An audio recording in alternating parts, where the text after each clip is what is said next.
mute your phones, your cell phones, and I'm going to do just that. So I'm glad I didn't, Gene, because you were able to call me and we were able to get you on. Thank you. Speaker this evening is former U.S. Ambassador Dr. Henry Cooper, and the training topic is how do we protect against EMP and HEMP strikes, hemp strikes, solar or man-made? How do first responders protect the ability to respond in such an event? Can we delay or prevent man-made EMPs utilizing what's called CRISP, Cybersecurity Risk Information and Sharing Program? Let me set the stage for tonight's discussion briefly. Last month, we had as our guest Dr. Peter Pry, Executive Director of the Task Force on National and Homeland Security and former Chief of Staff of the Congressional EMP Commission, and he presented and discussed the threat of electromagnetic pulse, EMP, solar or man-made, to military and civil infrastructure, including communications, desolating the government's and all first responders' ability to communicate, coordinate, and provide relief efforts. So what's an EMP? Very briefly stated, and I'm sure our speaker tonight will talk about that, but let me just summarize. An EMP is also known as an electromagnetic pulse. Is a high-intensity burst of electromagnetic energy caused by the rapid acceleration of charged particles, potentially damaging or destroying electrical or electronic systems, thereby affecting infrastructures critical to civil survival. An EMP can be naturally caused by what is known as a coronal mass ejection or solar flare, or man-made event caused by the detonation of a nuclear device in the Earth's magnetosphere. An electromagnetic pulse or EMP attack, also known as HEMP, high-altitude EMP, would occur if a nuclear device were to be detonated in the magnetosphere, unleashing an electromagnetic discharge from such a detonation that could and would permanently disable the electrical systems that run nearly all civilian and military infrastructures, producing almost unimaginable devastation with limited nuclear fallout, contamination, and surface destruction. In other words, it'd be devastation without destruction. This is a phenomenon which America's enemies are well aware and have been well aware of for over 50 years. So this evening's speaker, Ambassador Cooper, is currently chairman of High Frontier, a nonprofit organization working with local, state, and federal authorities to provide effective defenses against ballistic missiles, particularly those that pose an existential threat to all Americans resulting from the detonation of a nuclear weapon in that magnetosphere above the United States. He previously served as ambassador and chief U.S. negotiator at Geneva Defense and Space Talks, with the Soviet Union, and director of the Strategic Defense Initiative, or SDI. He also served as Deputy Assistant Secretary of the Air Force with oversight responsibility for Air Force Strategic and Space Systems, Assistant Director of the Arms Control and Disarmament Agency, backstopping all bilateral negotiations with the then Soviet Union. He's also served on numerous technical working groups and high-level advisory boards, including the Defense Science Board, the Air Force Scientific Advisory Board, U.S. Strategic Command Strategic Advisory Group, and other boards. Ambassador Cooper will be discussing, again, how do we protect against EMP and hemp strikes, solar or man-made? How do first responders protect the ability to respond in such an event? Can we delay or prevent man-made EMPs utilizing what's called CRISP, the Cybersecurity Risk Information and Sharing Program? I've had numerous conversations with Ambassador Cooper on this and related matters over the years and find him to be a passionate, dedicated, learned leader dedicated to the safety and security of this country. Hank, thank you for being with us tonight and for speaking at this training session. Welcome. Thank you very much, David. I've unmuted. I hope that you don't get too much background noise. It's pouring rain now, and I've got a tin roof nearby, so you may get a bit of a roar. I have 5 points I want to make and some introductory comments, and then I'd really like to respond to questions rather than trying to spend the whole time talking.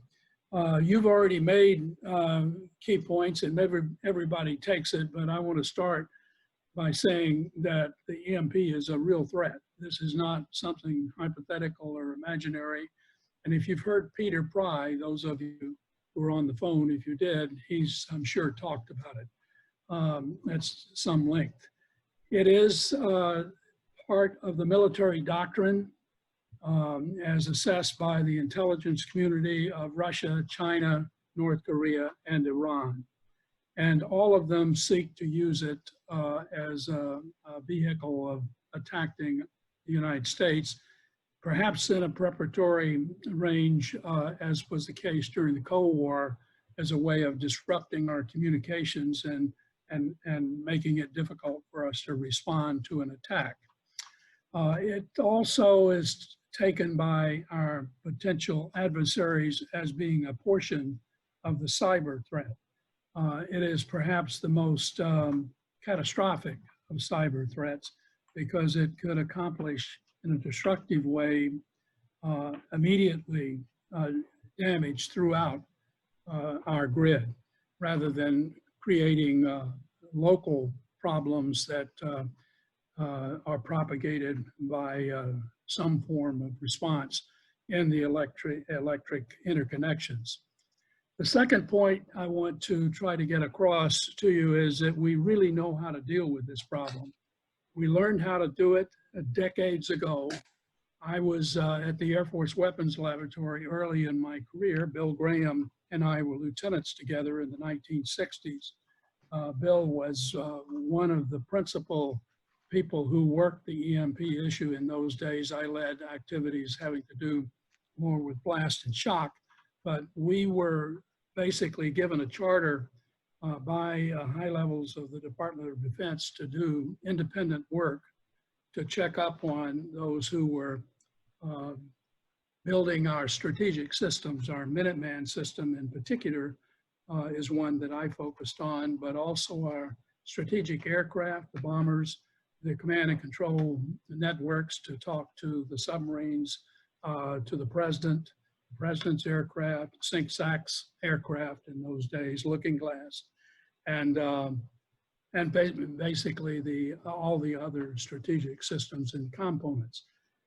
We didn't do anything to protect the civil infrastructure in those days. And the problem immediately became a top secret matter when in 1962, on a test in the South Pacific, we discovered that we had underestimated the likely effects of EMP. And if you're familiar with that history, Starfish Prime was the name of, I think, a 1.5 megaton burst detonated quite high in the Earth atmosphere, and it actually caused damage in Hawaii, some 900 miles away. In those days, electronics had lots of vacuum tubes, primarily that, servo mechanisms that were mechanical.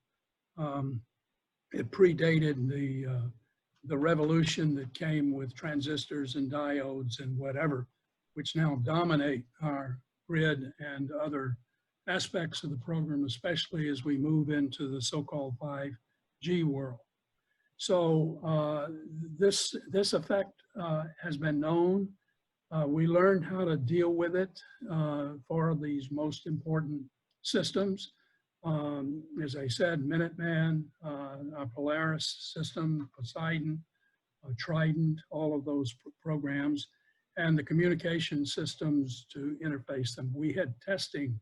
If you ever looked at up on the web for something called trestle, at the Air Force Weapons Laboratory, we built a wooden trestle that we parked the airplanes of the president and the commander's SAC and the B-52s on and exposed them to electronic pulses to assess their vulnerabilities and our means of protecting them.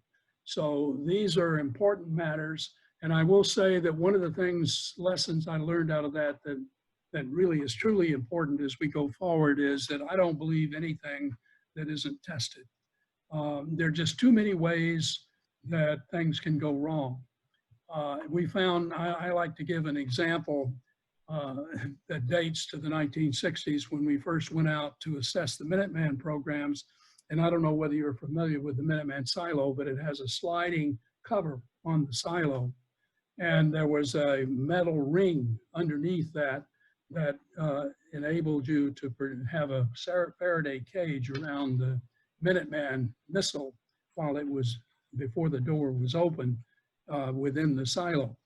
And the maintenance crews painted that brass ring to make it look nice, I suppose. And unfortunately, they broke the Faraday cage and therefore made the system vulnerable. And that was, I hope we don't do that anymore. We certainly learned the lesson there. But there's so many different ways that, especially the high frequency component pulse, can find its way into systems and cause damage. And the high frequency pulse has wavelengths that are in the tens of nanoseconds long, very short wavelength. And that is the part of the pulse that really damages your computers, the little tiny computers that are throughout our system now. They're called SCADAs. And it's a problem that we have not dealt with. I will say, since, and I'm not going to spend any time talking about the coronal mass ejections and the GMD, the so-called geomagnetic disturbance threat, because it's primarily a low frequency component, very similar to what the low frequency component is of an EMP, high altitude EMP, which interacts with the Earth's magnetic field and causes a very low frequency, tens of seconds long pulse. And the solar pulse is very much like that. If you protect your system against a high altitude EMP, you will have protected it against the solar threat. If you only focus on the solar threat, you will leave the systems that you're trying to harden still vulnerable to EMP, because the high frequency component is a real problem, and it has not been dealt with very well throughout the electronic systems that we have, both military and civil. Anyway, that's the second of my points. It's a real threat. We know how to deal with it. We learned how. The problem is it was highly classified, and you mentioned Peter Pye, who served as the executive director of the EMP Commission, which was stood up in the early 2000 time period, basically to find a way to inform the powers that be and the public about this problem, because up until that time, it had been, I think, overclassified, but it was highly classified. Well, bottom line out of that was that there was a closed session of Congress. It was briefed on the issue, but still much of the material was kept highly secret. Then in the EMP Commission was stood up again in the late 2000 time period. 2008, I believe, was when the next set of reports were published, and much of it was declassified at that point. And we began to run into a problem, even though we were making it public, or much of it public, still critical portions of the nature of the threat and what's needed to protect against it was not provided to the energy companies in particular, and the private sector, which needs it to protect its own infrastructure. So that was the status. And then the commission was stood up again in 2016 to go a step further and try to deal with these issues. And frankly, the Congress, I thought, did a terrible disservice when they disestablished the commission in 2018. Many of the reports are now available on the web in an unclassified form, but the federal government was not helpful at all in making that information available. So Bill Graham, who chaired the commission, paid out of his own pocket to establish a web a web page, or whatever it's called, on which all of the unclassified reports are available now, all of them dating back to the early versions as well. But because of some, Peter probably told you this, because of some of the opposition we had among staff up on Capitol Hill, the EMP Commission, which was the most prominent and knowledgeable group of technical experts the nation had in dealing with this issue, was disestablished in 2018. And the staffers that led in doing that are now embedded in the bureaucracy, primarily in the Pentagon, but unfortunately not only there, throughout other key agencies around the Washington scene. So this leads to my third point, which is that Washington is broken. And that is a terribly important thing to understand, because I like to quote Ronald Reagan, who once said the most terrifying words in the English language was, "I'm here from the government and here to help." And so Reagan, I think, had it right when you deal with that issue. And I'll talk more about how it's broken, if you will, but let me just say for now, it's broken. I concluded that fact about 5 years ago and decided that if we were ever going to deal with this problem, we had to work it from, as I refer to it, from the bottom up. And by that, I mean, I like to quote my mother on these issues. She used to say, "You want a helping hand, there it is at the end of your arm. That's the best helping hand you're going to find." And so it's really important that local people begin to understand this, local authorities, the sheriff, the emergency managers, the National Guard in particular, because of their role that they play and so on, that they understand the nature of this threat and what it takes to deal with it. So anyway, I decided that I was going to work this bottom up. I'm a Clemson graduate. I went to the head of the EE department. This was now about 5 years ago, a little more than that maybe, and said, "I want to meet some of your graduates at Duke." It was Duke Power then, I believe, but it's now Duke Energy, which I think is the largest private energy company in the nation. It's stock issuing, but it's not it's not like the TVA or some of the other companies that really are associated primarily with government. And Duke, so I met several of the graduates from Clemson. Duke's headquarters is in Charlotte, very near to Clemson. And in particular, probably the most important contact I made is a vice president of operations there. It turns out his aunt, his uncle actually was my first football coach in 49, 50, something like that, as a kid just learning how to play the game. So his folks know us. Their home is here in North Augusta, which is where I grew up on a farm and so on. So that opened up all sorts of doors within Duke Energy for us. That doesn't mean they share everything with us, but they share more than I think they would with Joe Sixpack of their activities. But most importantly, we agreed on a pilot study is what we call it, and where to accomplish it. I don't know how familiar you are with North and South Carolina, but the Catawba River runs between North and flows into South Carolina, and there's a lake on it called Lake Wiley. Duke has 3 power plants on that lake. 2 of them are in York County. One is a nuclear plant, Catawba nuclear plant. One is the Wiley hydroelectric plant, and both of those are in York County. And then in Gaston County, North Carolina, just across the border, there's a coal plant. All 3 of these belong to Duke. Duke is the primary source of electricity, therefore, for York County. They operate the power plants. Does everybody understand what the bulk power grid is?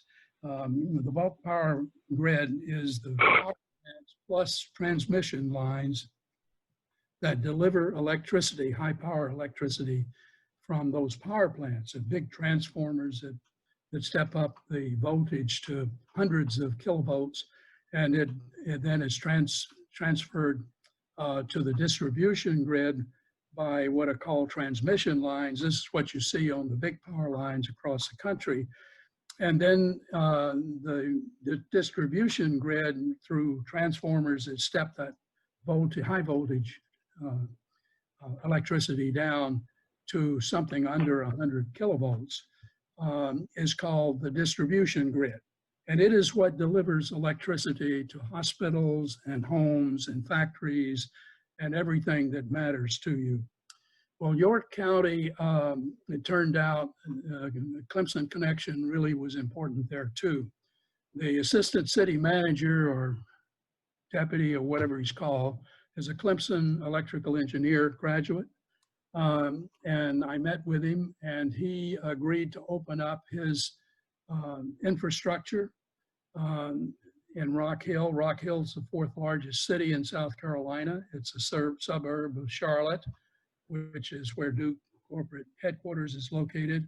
when we started working this problem, the engineers at Rock Hill and the municipal company that is there were not really communicating with the engineers at Duke Energy to assure that their portion of the grid, the distribution grid, was part of the loading conditions. If you're an engineer, you know what I mean, and I'll address your questions if you don't, which are essential to maintaining the operation of the power plants. So when we started out, that communication did not link the key elements of the grid in Rock Hill, the hospitals, the water, wastewater provision, which next to electricity is probably the most critical of civil infrastructure. If hospitals run out of water, people start dying within hours. I mean, this is not a small thing. So anyway, he agreed, Jimmy Bagley's his name, to open up his infrastructure. And I persuaded George Baker, who once upon a time oversaw all of the DoD R&D programs developing our systems to protect these military systems I told you about, and conducted numerous assessments around the nation on these matters, as well as overseas, like military bases he did was Guam. He likes to refer to it as being a simple issue to be dealt with as compared to York County and Rock Hill in terms of the complexity of dealing with the problem. The distribution grid is not overseen by the regulatory systems of the nation, and yet it is the delivery system for electricity to the people. In York County, over 95% of the people receive their electricity by way of this distribution grid. Majority of them are associated with the Rock Hill Municipal Company that Bagley oversees. The rest of them are with a co-op. Also, it turns out, whose president is a Clemson graduate, and he has been equally open in sharing his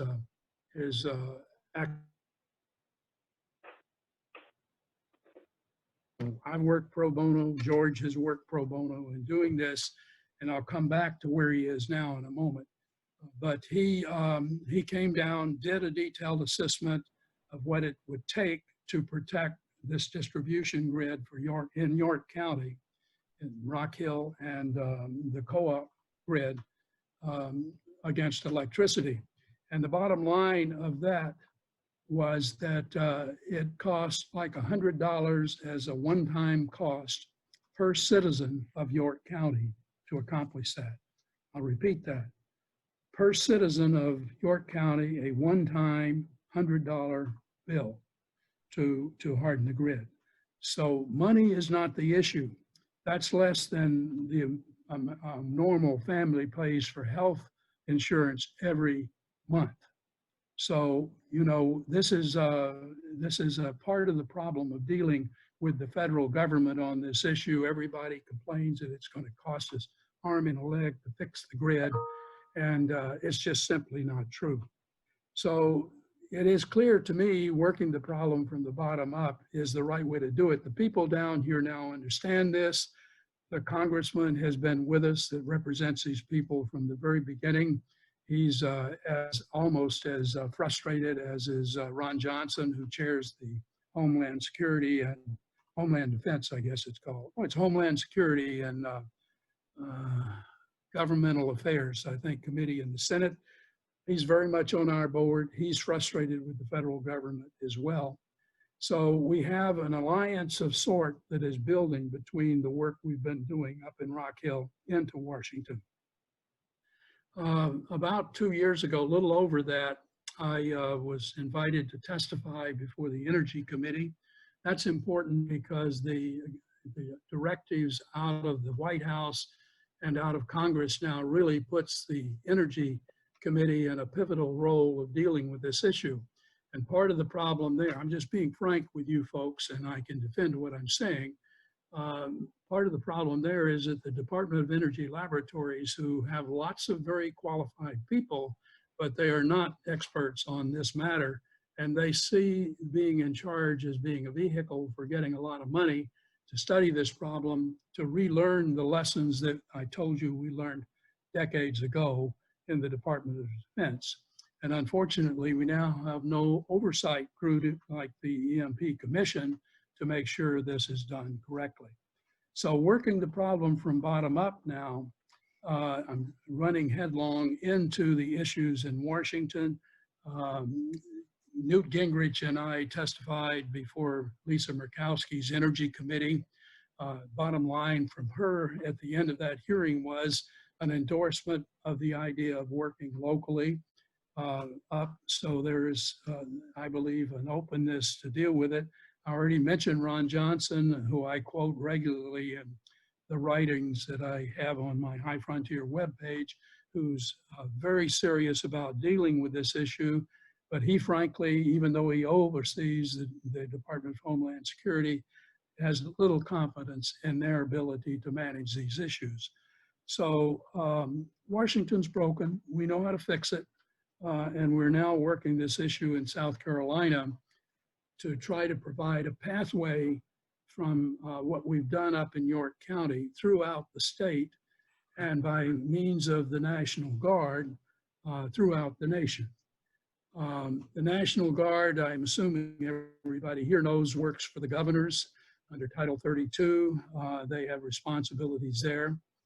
Every state has an organization called a civil support team now, thanks to initiatives when Steve Blum was the chief of the Guard, oh, I don't know, 10, 15 years ago. And 3 states, New York, I believe some of you were from New York, has 2. California has 2, and Florida has 2 civil support teams. They were established originally to deal with chemical, biological threats, and the kind of pandemic that we have now was what prompted that back, I think, in the early 2000 time period. So what I argue for is that those, and Steve Blum, who was the guy who set that operation up, is on board with this. We believe the National Guard should empower the CSTs to help work the problem across the nation.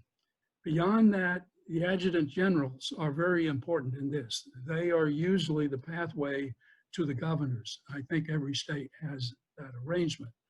South Carolina Adjutant General and his people have been working with us from the very beginning now for 5 years on this issue.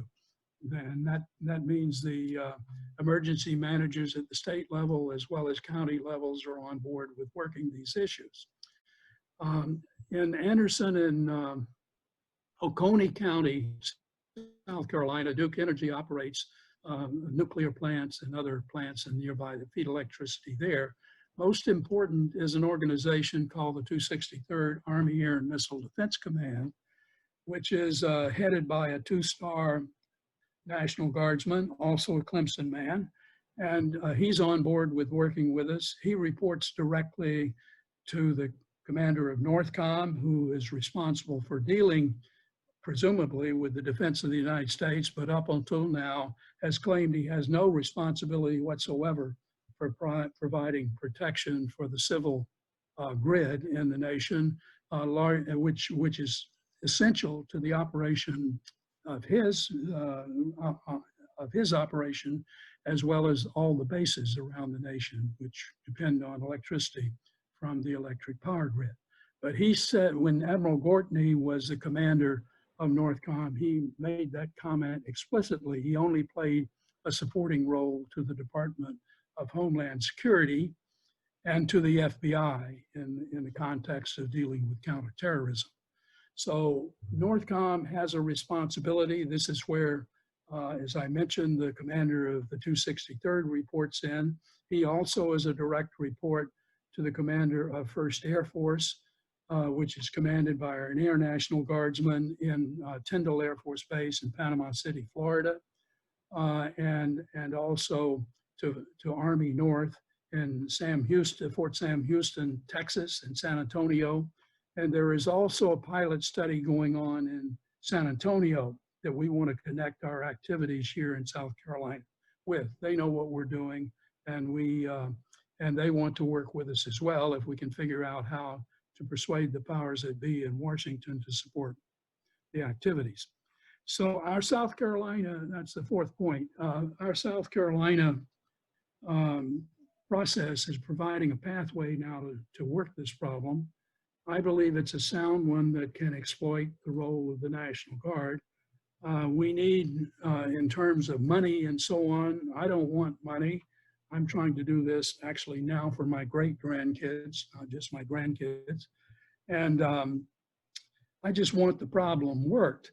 But we need about $30 million in South Carolina to validate cost estimates and the work we've done up in York County, and to have a specific, develop a specific plan, game plan for accomplishing what I've told you. Duke Energy's on board with working with us, particularly with Gaston and Mecklenburg counties in North Carolina, which are neighboring counties to York County. And as I've already mentioned, they provide the bulk power electricity into Oconee and Anderson counties, which is where the 263rd is.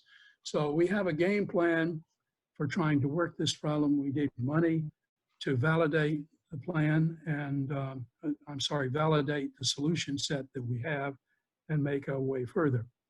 I mentioned George Baker, and I don't want to bring George into any conflict of interest at this point, because he's now a principal advisor to the National Security Council staff. And he's doing really effective work there. But one of the reasons why I'm confident that what we've done is sound because of his background. I've already mentioned to you, he's a PhD. I think he got his PhD, if I'm not mistaken, from the Air Force, not Academy, but the, AFIT, I believe, Air Force Institute of Technology back in the day in physics. And so he's really knowledgeable, he's an expert, and he's trying to work the problem at the top. He knows what we've done down here. He also is very supportive of what's going on in San Antonio, Texas, and I believe will be supportive. We have at least some support and interest inside of the Department of Homeland Security in working these areas, and I'm hopeful that things will work out so that we gain support there. We have a key individual at the Department of Homeland Security, a former Adjutant General of Virginia. Bob Newman's his name. He's a retired two-star National Guardsman, Air National Guardsman himself. He was a pilot, and he's very much on board with working with us. He's just in the wrong organization there to make it happen. It's a science and technology shop. You'd think that would be a good place to be it, but that's not the way DHS is organized. So it's an issue of dealing with it. We have another individual or so there's who are on board with trying to help us work it too. But we're working with people to make this happen. I personally have no confidence in bureaucratic organizations in accomplishing what needs to be done to protect the American people against electromagnetic pulse. In fact, I was so, I don't know what the right word, disappointed that people ignored the EMP Commission's results, in spite of Congress being briefed on the issue now, I don't know, 18 years ago. And certainly things being made public on the issue over 10 years ago. And yet we're still stumbling our way through this.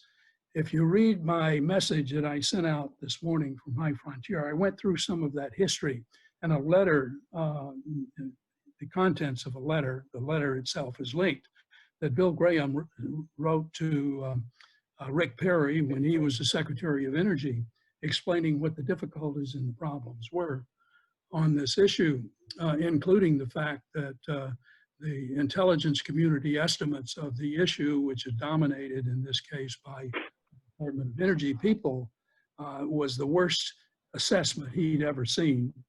And he never got an answer from Rick Perry. So, I mean, we have a situation where, as I said, Washington is broken. I think we have to work the problem from the bottom up. And I would welcome working with you folk in any way I can to help you help your folks at home work this problem. Those of us, I see a lot of graybeards, gray hair around. If you care about our kids and our grandkids, and with the background we have and experience we have, we can bring a lot to this, this activity that will make a difference in the long run. And so that's the end of my pitch, so to speak, and I'd be happy to take questions, David, if people want to talk about the issues. Yeah, let's go ahead and open it up to questions. And if I can maybe ask the first question while people are formulating questions in their minds. Hank, you mentioned Lisa Murkowski, and in a May 2017 hearing of the Senate's Energy and Natural Resources Committee, she did state that the United States has recognized the potential of an EMP attack as a national security threat. She said it's been recognized for decades. Then in that same hearing, you had Cheryl LaFleur, and she was then the acting chairman of the Federal Energy Regulatory Commission, or FERC. And what she said essentially was that while there's been much written regarding the nature of the threat for EMP, she said a consensus hasn't been reached regarding how to best protect against it. So where's the disconnect here? You have one woman saying we've known about it, it's a threat. You've got the acting chairwoman of FERC saying it's not a threat. What is it? Is it the estimated $3 billion that would be required to harden the civilian infrastructure, or what? I think it's more than $3 billion. I don't want to be party to that number, but I think it's quite affordable. If you take the estimate I gave you of $100 per citizen and just multiply it by the population of this country, you'll get $33 billion just to harden the distribution grid of the country. So it's not a trivial investment. And when you mention FERC or IPRI or the Edison Electric Institute, who are prominent in dealing with this issue, and look at where the money comes from to support those organizations, you'll find that it comes from the electric power companies themselves. Back in the day when I was running SDI, I had a fellow work for me, and he referred to some organizations as being self-licking ice cream cones, because what they did was basically bring in things for themselves and not pay attention for working an integrated problem for the whole. And I think that's part of our issue in dealing with the Department of Energy, Department of Homeland Security. I've already told you that the Department of Energy is a major problem in this. They managed to insert their senior technical people throughout the institutions of government, including staffers on Capitol Hill, inside the Pentagon, inside the Department of Energy, obviously, because NNSA is where that laboratory reports in, and also in DHS. And in fact, one of the major problems that no longer exists at DHS was a particular individual there who was blocking any progress inside of the Department of Homeland Security. So when you mention FERC in particular, there is an individual at FERC who is quite good on these issues. One of the reasons I focused on the distribution grid is because FERC has no responsibility for the distribution portion of the grid. Their responsibilities stop at the end of these high voltage transmission lines.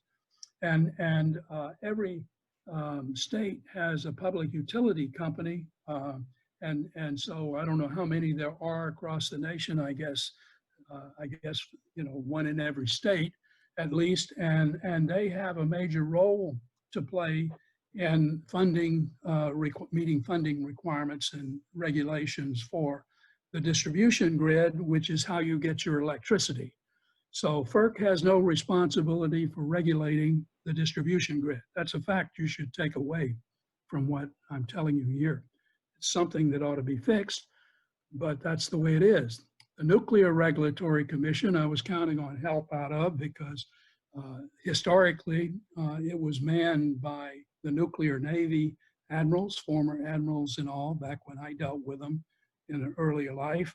They were quite competent. That's no longer true. There are a bunch of lawyers there now, and which turns out to be what the situation is in Washington across the board.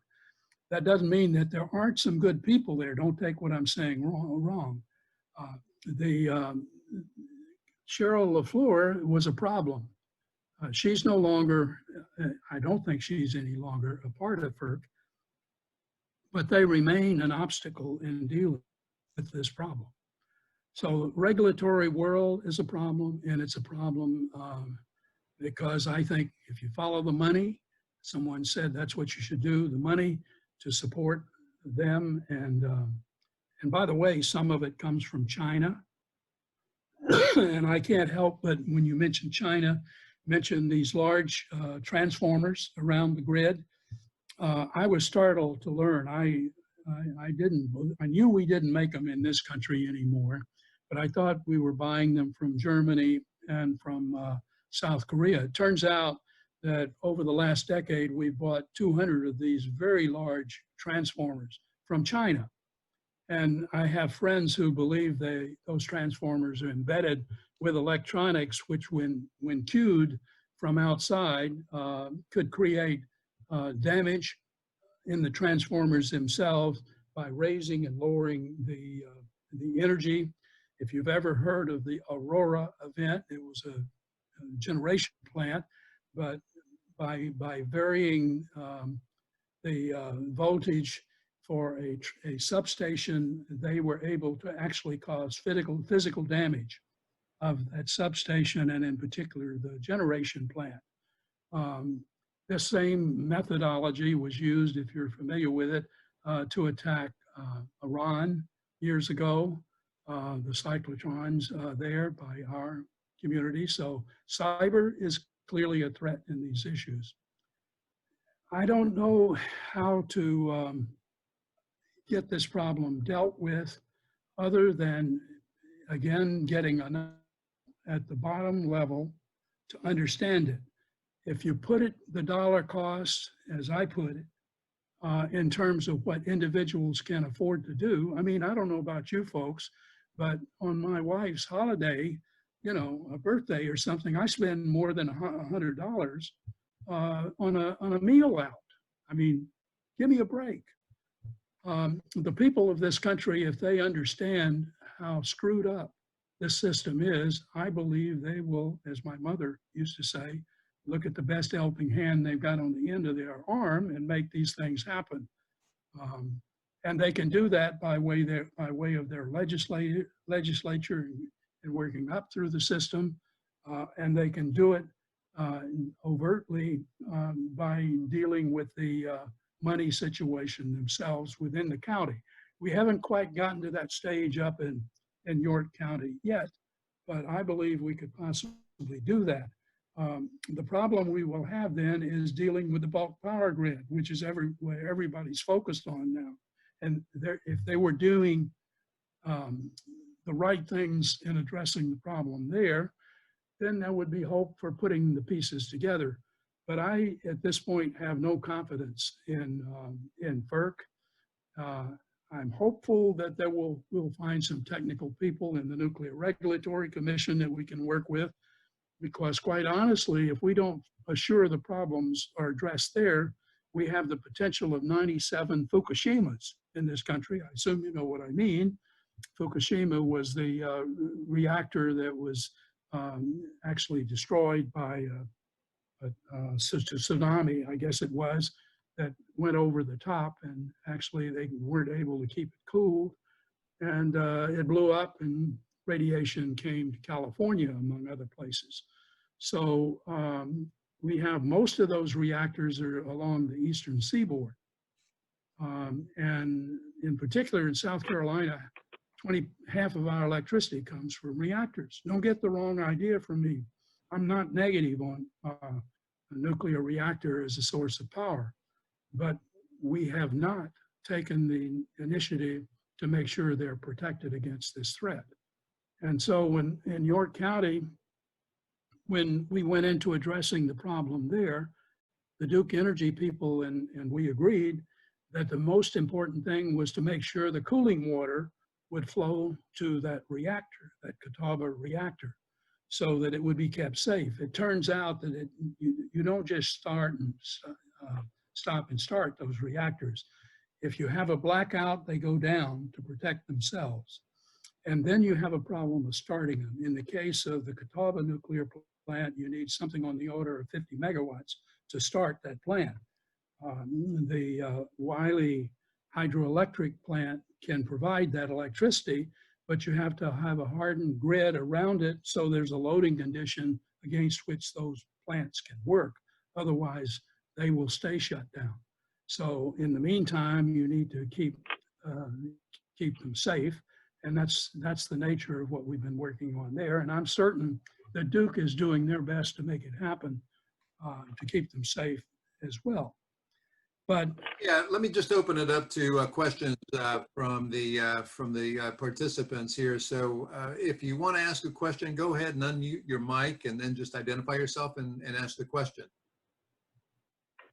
Hi. Yeah, my name is Mike Patina, and I've worked with our host utility for many years in many different capacities, including protective relaying.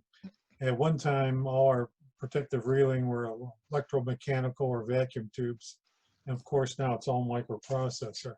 So, if you could get an EMP pulse into our equipment, it would cause a whole lot of havoc. My question is there a recommended fix for utilities that's written down someplace as to what they need to do? well, I would start with the reports of the EMP Commission. When you, if you're asking a specific question, that's one of the reasons we went through the exercise up in York County. In my judgment, what needs to be done is the same thing we did for our military systems. We assessed the system. We did an evaluation and used the military standards which were developed, I don't know, 10 years ago in their most current form. And George Baker, the guy I mentioned to you, was responsible for that development. And they're used to protect our most important military system. We use that same set of design requirements and hardening methodology to assess what the cost would be to protect the grid up in York County. Now, we haven't done the power plants, and getting across that threshold with Duke Energy and with the Nuclear Regulatory Commission is something that I'm working toward, but they have not opened up to allow us to do that yet. At the same time, I know the Duke people are very serious about trying to deal with this issue, and they're paying, are you familiar with IPRI? Since you say you work, okay, well, they're paying IPRI, they're one of the energy companies, they're paying IPRI to develop this activity. And there's a different set of issues that are now coming up because of the games that people play inside the DOD. They passed some of this, it's not even classified anymore. They went through a rigmarole that downgraded the classification, but then made it restricted only to government DOD contractors and government employees. So Duke Energy, for example, is not a contractor and so on. And so what the energy companies are doing with their own money now is paying IPRI to redevelop things, and DOD is providing stuff to them. And the concern I have now is we're going to have them restricting the flow of information, which in my judgment ought to be completely unclassified. Have we approached the state governors? I mean, this is basically like the virus. I mean, Yes. if this goes down, everybody's going to be saying, geez, nobody told me anything. And the other thing is the communication part of this, which goes into the utility as well as the Coast Guard. If an EMP pulse can't get through most metal, the Coast Guard's going to be dead in the water as far as their communication as well as the utilities are. Absolutely, and it's true across the board. I'll tell you another anecdote. The first individual that I met with in York County to set this up was a sheriff, and I wanted to meet with him because he's elected by the people, and so he's responsive to their needs and their protection. First thing I did was call Gene Blackwell, who's a retired Clemson man, 3-star, who led operations in Desert Storm years ago and a personal friend. And I asked him if he knew the sheriff, and he said yes. So we set up a meeting. And I persuaded the adjutant general in South Carolina to send his planner down to meet with us. And so we were discussing these issues at length, and we had the Duke people with us, and we were at the time planning to do it. So I asked him what they would do if we had a blackout. This is a guy responsible for planning for the state of South Carolina. And he said, well, we wouldn't do anything until, we get instructions from Washington or somewhere. I said, how are you going to get those instructions from Washington? And you're right on top of that issue. And the next question I asked him, tell me again how far you live from Columbia, which is the capital in South Carolina. He lives in Camden, I don't know, 70 miles or so away. That young man's going to take care of his family. He's not going to show up to deal with the other issue. And that's a serious problem. I mean, I don't mean to make a joke out of it. But anyway, we got that message across early. The adjutant general's with us. McMaster, who's the governor of South Carolina, I believe, will be with us. There are a few other governors who are familiar with this issue, and I think we can count on working with. Our intention, I'm really persistent in this business. I want to work from the bottom up. I don't want to pretend that I know the governor, what the governor has to deal with, or the adjutant general, or whatever. Mike, understand the problem and be prepared to work it. And we're getting close on that. Mike, you were saying that if that Coast Guard communication systems will go down and we'll be dead in the water, that'll certainly be one of the problems. And Hank, you can chime in here. The other problems are going to be everything shuts down. Electricity, electronics, right. Everything that runs on electricity, electronics that's not protected is going to shut down.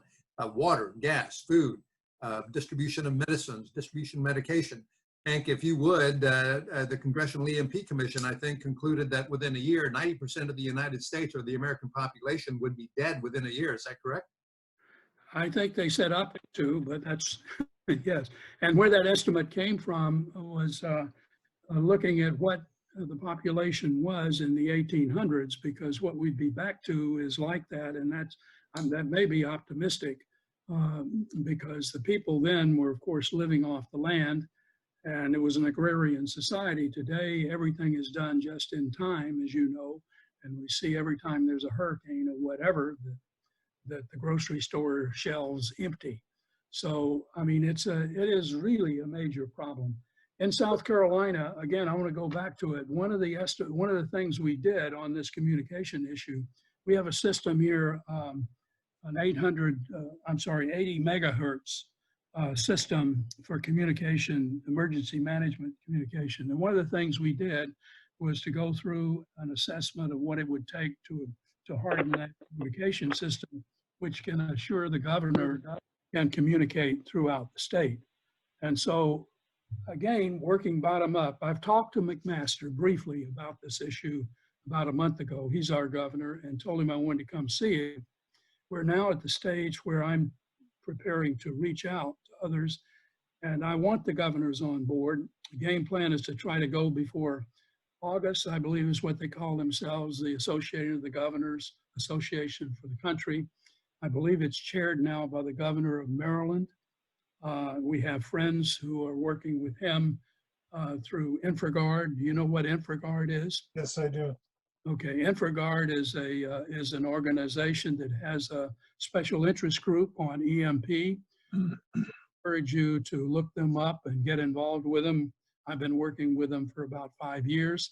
And Governor Hogan from Maryland, the leader for that activity now is with the Applied Physics Laboratory, Johns Hopkins, and has been working with Governor Hogan on doing this issue. And so it's our game plan to get into the network of the governors. Dave, I got a few more questions, but I don't want to monopolize everybody. So yeah, let somebody else, anybody else who has a question, please go ahead. Russ? Yes, I do have a question. Go ahead. If this strikes EMP, all the devices, whether on or off, will be basically destroyed, like USB sticks and hard drives not turned on, cars not turned on. All the No, refrigerators? that's not correct. Okay, You know, the cell phone you have, yes, will be all right if it's like this. If you've got it plugged in to charge, you've got an antenna. Okay, and that antenna will be the feed for the high frequency component in, which is what fries the electronics. So, you know, does everybody know what a Faraday cage is? It's just a yes, metal container. One of the ways, civil defense ways back in the day, we had it to protect that kind of equipment. You can have an old metal trash can and, you know, isolate what it is you're protecting from the walls of that. And that's a means of protecting key equipment of this sort. The problem is whether or not the power stations and so on to communicate with will be protected. So that's when I said we were going to look at the 80 megahertz system in South Carolina. It is an emergency system, but it's not protected now. It has the difficulties that you're speaking of. But the measures that have to be taken include not having antennas connected to critical electronics or other means of carrying, you know, the high frequency component in. The low frequency component that you get from solar flares, the large solar flares, or from the low frequency component of the EMP pulse, really is a different matter. It's not a threat to this equipment. This is the high frequency susceptible electronics, transistors, and I don't know, the various components. Now everything is done on a chip. Those chips, if they're not isolated in some fashion with surge arresters or whatever else, you got a problem. The middle range portion of the EMP pulse is much like lightning, and so surge arresters and that sort of thing to protect against lightning, protect you there. I'm most concerned about the high frequency component, which has been left out of people's thinking. so just to understand better, I guess, if your devices are not plugged in for powering, like your computer or your phone, they should be okay. What about the refrigerators and freezers? I think you've got a problem. You don't operate those without lines Power, plugged in. yeah. So you got to have some sort of a surge arrestor protector. I'm not sure what the fancy term is. I have a PhD, but not in electrical engineering. This is not my field. But there are means of protecting your refrigerator and other things as well. You know, people say one of the reactions they have is, well, we have generators, you know, and if those generators are plugged in, then you got a problem. If the other problem you have with generators, they run on fuel. How much fuel have you stored? And where do you get your fuel from? You know, is a whole set of issues. That all depends on electricity. We have wired this system so that we are very heavily dependent on electricity anymore. And I don't think there's any alternative really to protecting the grid. And the problem is, you know, we like to think the Cold War's over and everything's okay now and whatever. It ain't so. I mean, China's a major threat now. I'm actually more concerned about China because of this and their economic power overall than I am Russia. But we're not out of the woods with North Korea and Iran either. The news today is full of, you know, Iran advancing the development of their nuclear systems. People forget that Iran is an ally of North Korea. And I think it's been a matter of public reporting that they've been present at North Korean underground tests. Back, I don't know, a decade ago, the Russian generals told the EMP commissioners that they, quote, accidentally, unquote, gave China, North Korea, rather the design of the super EMP weapon, which is a low yield weapon that creates lots of gamma rays, which is what is the source of the EMP interactions with the with the Earth's geomagnetic field, and so I believe that we have to presume. And by the way, North Korea has said it was a strategic goal for them to have an EMP capability. And there are people that think they're safe because all of the underground tests that North Korea has done, most of them, not all of them, have been low yield. So they think they're failures.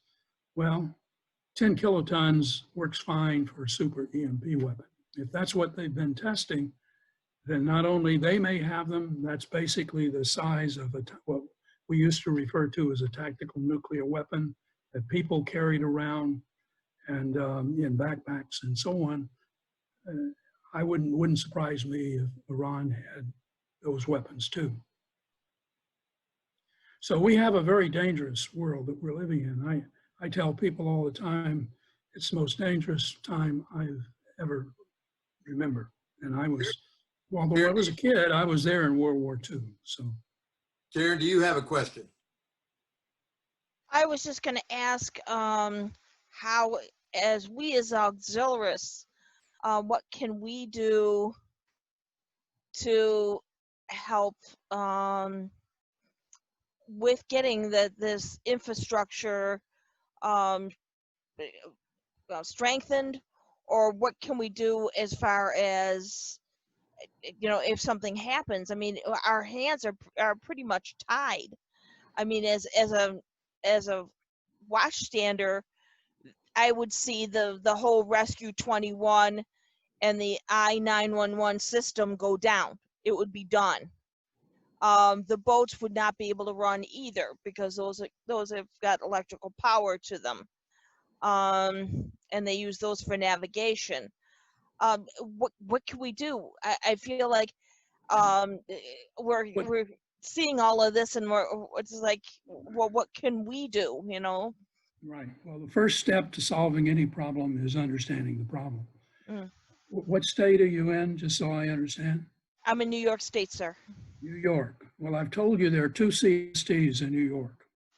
And you, I assume, understand the difference between Title 10, Title 32 funding. Yes.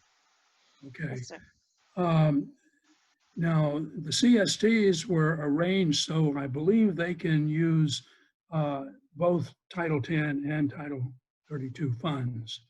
And that's managed by the Adjutant General, most likely in New York.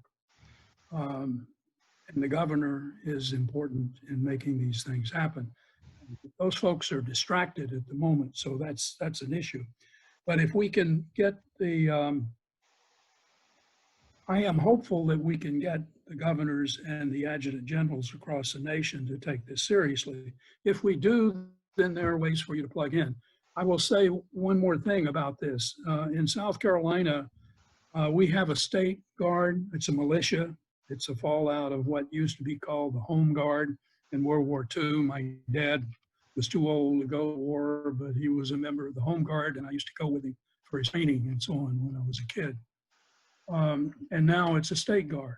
It's really a militia, back to our origins.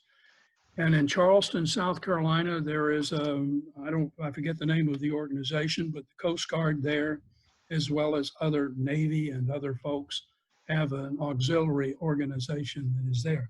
They're on my list of people to talk to on these issues as well. My game plan is right now up in the northwestern part of South Carolina for the reasons I told you. But I want to go throughout the state, and I want the governor to help me design the game plan for doing that. And I've already discussed with people how to go get the commander of our state guard engaged in this so we can get the auxiliary people. We people with gray hair have power and some time on our hands these days. And the good Lord didn't tell us that you had to retire. I mean, that's something that was our innovation. Also, Karen, I think as part of that, and Hank, this is a question to you very quickly. And Sheehan, I know you've got a question. You've got to have questions. You had some last time, so please feel free to chime in. But in December of 2018, President Trump signed an executive order, ordering the military to harden the systems. And yeah, I was going to ask you, where does that stand, number one? And number two, Karen, as part of that, your question, I think, is also getting the attention of the command of Coast Guard. And that is a command in DC, and getting their attention, because you're right, Rescue 21 would shut down immediately. It would shut down. Yeah. The boats would shut down immediately. I toured the comm center here when I first became here. I toured the comms center, toured the where the equipment basically is stored, and that is on the first floor and even the sub level. And I can tell you, it's not protected. It's just not protected at all. It would pry. But anyway, back to you, Hank. You're right. There was an executive order. I mentioned Ron Johnson earlier. Johnson really cares about this issue. I was walking down the hall in the Hart building, I don't know, a couple of years ago, year ago, I guess. And I said, I want to talk to you. I just ran into him, if you remember who I am, because I had met with him some time ago. He said, oh yeah, I'll never forget. You're the guy who scared hell out of me on this EMP issue.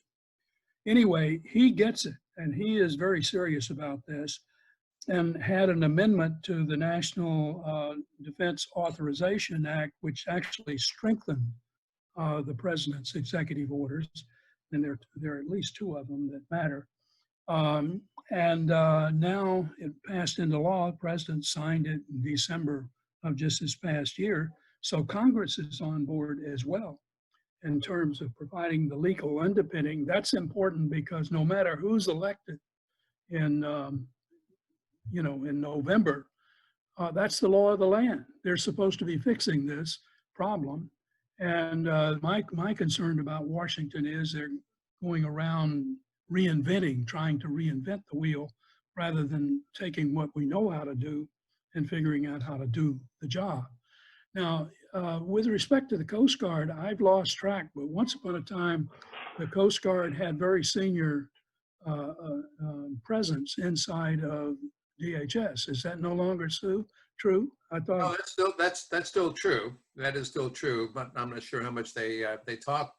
But no, that's still true. And Coast Guard does report to DHS.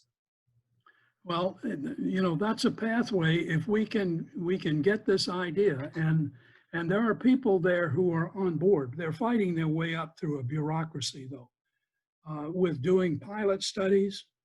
I mentioned the San Antonio one. I'm pretty sure that's going to be funded. I'm hoping we're going to figure out how to get funds to do what we're doing down here. But frankly, rather than DHS funding, I am trying to get the Department of Defense to fund it, because I want to see the National Guard empowered for the reasons I described. I see that as the network of carrying the lessons learned across the nation. But the Coast Guard, I mean, you have a direct channel in. I'll explore that question. I'll try and get back with you, David. I don't know what to tell you. If I had a good response, I'd give it to you. No worries at all. Joe, I know you've got some questions. Yeah, I'm going to frame with a statement. First, I want to thank Dr. Hank for such an engaging and enlightening topic.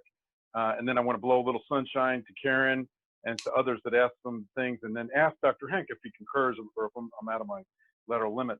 And having spent 30 years in electronic warfare as a communications officer in the Marine Corps, this is a problem set that we've always had with electronic warfare. Our radars were designed with phased array arrays on the radar. For example, it would be 108 antenna transceivers with 54 power supplies. Each power supply would do spectrum convergence on different arrays constantly at milliseconds of timing to never receive or transmit the radar on any one area where it could be jammed. So what I'm saying, Karen, is as a watchstander, our response has to be one of agility. And in the Coast Guard Auxiliary and the Coast Guard Active Forces, I stood up a second ago and I powered up a ham Radio Shack over here. It's a VHF, UHF mobile from a car, and it's got a power supply over here. And as Hank said, this will get woofed. This 12-volt radio is plugged into a 12-volt power supply, plugged into the grid. But if I isolate this to just the battery, I could probably, all ham radio operators could still talk. As a watchstander, In my basement, I'm not going to walk down the stairs. There's a Kenwood TS520 tube radio, and Hank was speaking about that now ancient analog technology. We're going to be switching back to have agility to go back to HF, high frequency comms, which are over the horizon. The Navy uses them considerably to speak to other ships and platforms that are over the horizon and not line of sight. This radio here is line of sight, but there's ways to isolate that with a car battery. So that the things that Hank spoke to of a Faraday cage around your platform, that basically you could make one out of chicken wire to attenuate the RF energy, whether it's low, medium, or high EMP. And then naturally, Karen, we experience as communicators HF interference from solar sunspots. They go almost like seasonal solar flare activity, where the HF spectrum pretty much gets shut down for weeks and months at a time. So I would just ask Hank, do you concur that we just have to, until we fix the problem set, which is so daunting, in the meantime, as DHS, as Coast Guard Auxiliary, as radio operators, watchstanders, agility is still our hope and salvation. And agility in using analog HF radios with tubes, isolating our comms from the grid, and having battery backup type operations. So Hank, am I somewhere on some positive sunshine there before we declare ourselves doomed to Yeah, an no, EMP attack? I absolutely. And I, when I came to South Carolina, I made contact with the ham operators. That was among the first things I did. But you're absolutely correct. And I think we have to depend on the ingenuity of our people, and don't imagine that we can't accomplish things. That's why I Yes, am sir. absolutely persuaded that we have to deal with this problem bottom up. And if we do that, then the Washington scene will eventually get the message. My representative in Washington understands this. And I've had people, even in the state legislature, say, what can we do? And they're thinking about passing legislation. And I say, I don't want legislation. I want to understand what it is we have to do. I'm an engineer by training, and I want to understand the problem and how to fix it. And then I want money for it. I don't want some broad brush set of legislation that, that a bunch of people who don't know what they're doing will have studies forever. And Ron Johnson's on that wavelength too. He said, we've studied this problem far too long. We need to be doing I things. commend you on what sounds like your consortium with Duke Energy and others in South Carolina is a public-private partnership. And you Yeah. probably have a lot more gravitas with a public-private partnership, PPP, than you would with a bureaucratic government organization. So if you follow government organizations, just pick one that as a military, people come in and they TCS out every 2.5 to 3 years, 2.5 to 3 years. So by the time they learn the job and the problem set and the courses of action 1 through 100, they just get adept at attacking those problems, and then they're in briefing their relief.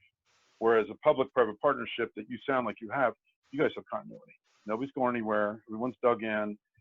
They're probably locally invested as well as personally and professionally invested. So I commend you for that. And I also laughed when you talked about who would survive. I thought of the Amish here in Ohio.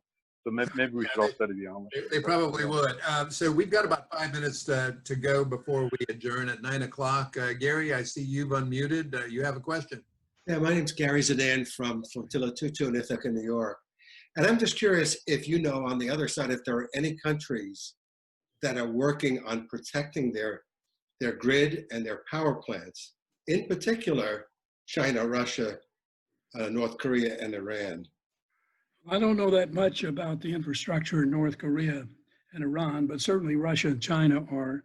The United Kingdom is, the Israelis are, and have been doing it for years.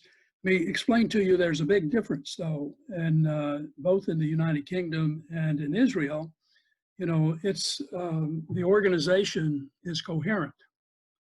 In the United States of America, we've got, 2,000 to 3,000 electric power companies, everything from co-ops to municipal companies to those who manage the bulk power system, the Duke Energy and the TVA and, and all those folks.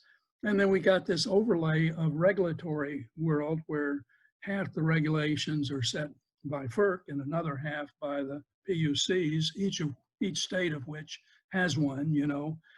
And it's a bewildering thing for Duke Energy, I can tell you, even though it's a big company and they have, their grid extends throughout the southeast to Florida and as far west, I guess, as Indiana.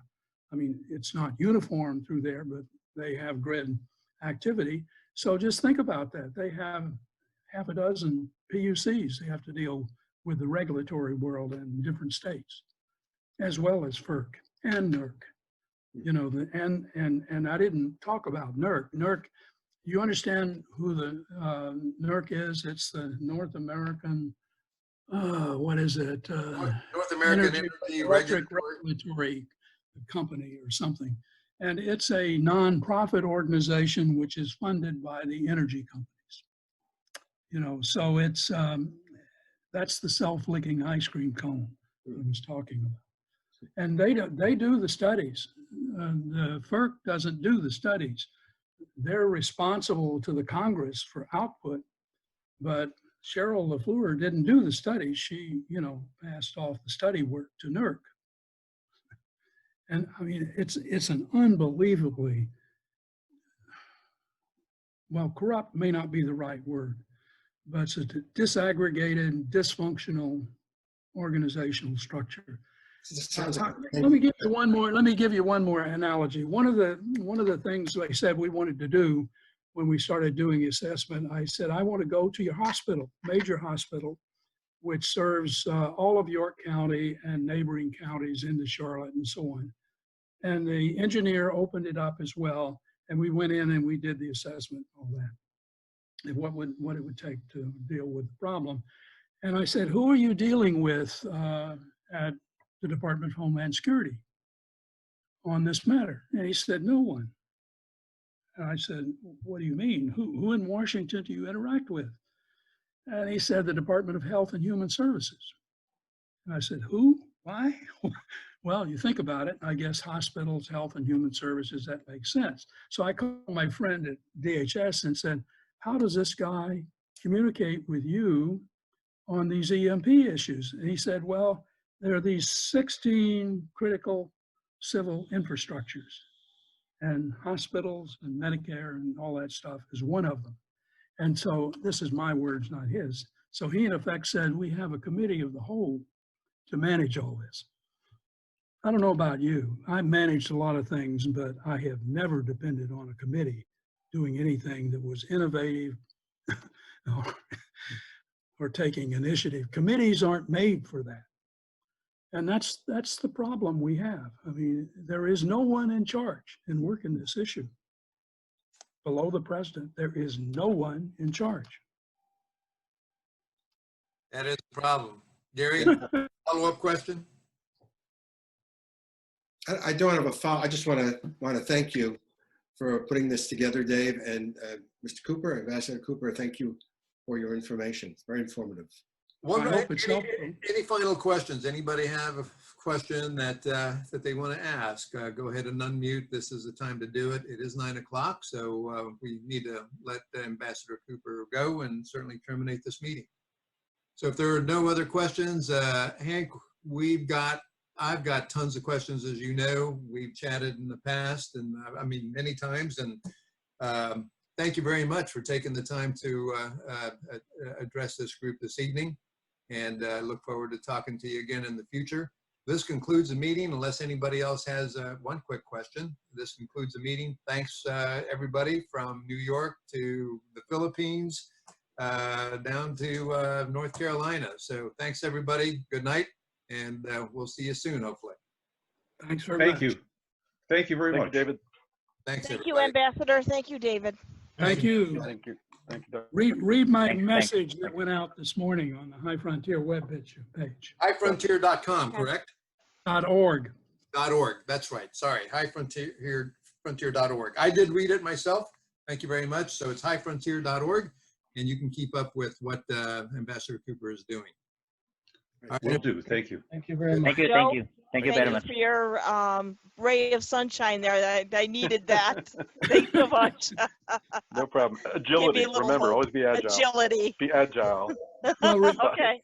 remember, Churchill, you never give in. Never give in. Exactly. Right. Hoorah. All right. Good night, everybody. Good night, everybody. Bye. Good night.